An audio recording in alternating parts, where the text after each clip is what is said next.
कोणार्क चंद्रभागा नदी पीठर गोटे आम तीर्थ पुष्करणी पाखे अच्छु जो तीर्थ पुष्करणी आपणकर बर्तमान कि ये हजार हजार वर्षर बर्तमान पुष्करणी आम जा मोर राज्य सभापति कहि कि आसन देखिए जोड़ा माघ मेला कहले बर्तमान आम हिंदू धर्मर हजार हजार वर्ष पूर्व बर्तमान रही माघ मेला कि आमर मिनिमम 10 ରୁ 15 ଲକ୍ଷ 20 ଲକ୍ଷ लोक बर्तमान आसती एवं ओडिया जातिर ये हूँ हृत्पिंड ये प्रति वर्ष बर्तमान माघ मेला को लोक आसवाई कि वर्ष आगु प्लानिंग करती आउ तीर्थ पुष्करणी में बर्तमान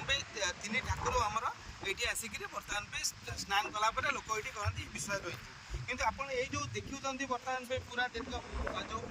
पूरा पड़ियाटे आमर कहते माघ मेला पड़िया किंतु वर्तमान ये बाघ मेला पड़ियाटी को बर्तमान जिला प्रशासन और राज्य सरकार एक विकृत कर देखिए जो स्ट्रक्चर होची से जगार गोटे बर्तमान 7टा बीम पाइप कहीं गोटे बर्तमान कलबेट था ये कौ 1000 वर्ष पूर्व बर्तमान ये कलबेट था से पछपटू बर्तमान पानी स्रोत आसिक यहीपटे कनेक्ट हो बर्तमान तीर्थ को जाए ये तीर्थ देकर आप गोटे अच्छी मुहाण ये मुहाण देखिए से बर्तमान आम समुद्र में मिसे ताको कहते चंद्रभागा नदी एवं मु बर्तमान आम संगठन तरफ राज्य सरकार और जिला प्रशासन को अनुरोध करी जे बर्तमान जमी माघ मेला पड़िया को बाली काढ़ी एवं विकृत कर बर्तमान ये दुकान बसाई ये जो प्रकार अव्यवस्था कर अत्यंत बर्तमान कि आम मान